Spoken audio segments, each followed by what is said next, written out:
हम जात है हमार जहाँ दुलारे पिटिया कहा कुछ नहीं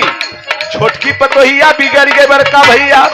यही बड़े कहा ये बिरहा संस्कारी बिरहा यार यह बिरहा पर कम मन लागे जेकर लग गया ओके तो मुक्ति भी मिले। बड़का भैया कहा पतोहिया ससुर से अपने जीवन हो तबा माटी पतोहिया ससुर से अपने जीवन हो तबा माटी पतोहिया ससुर से अपने जीवन हो तबा माटी धन दौलत यौ खेती बाड़ी का हम एका जाति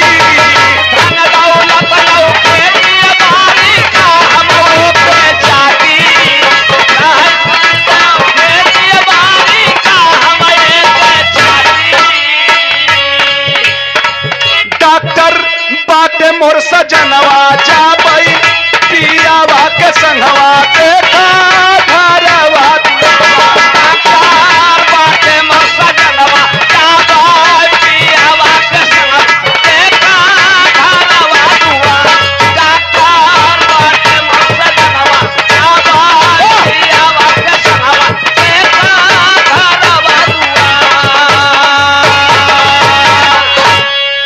दुआ। सुने वाले प्रेमी जौने समय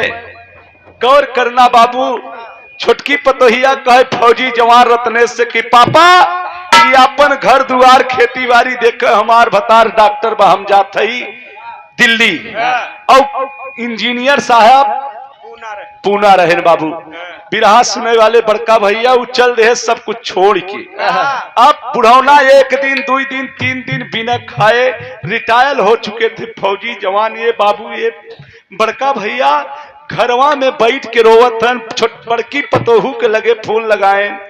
कहे बहू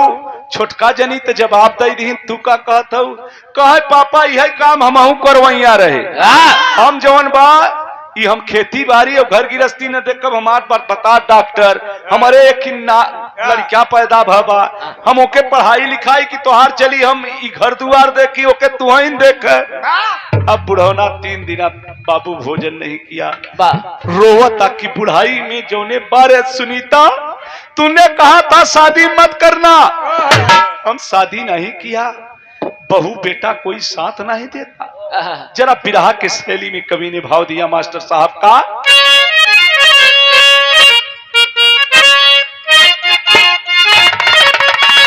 एक आता बुढ़ाई का सहारा बेटवा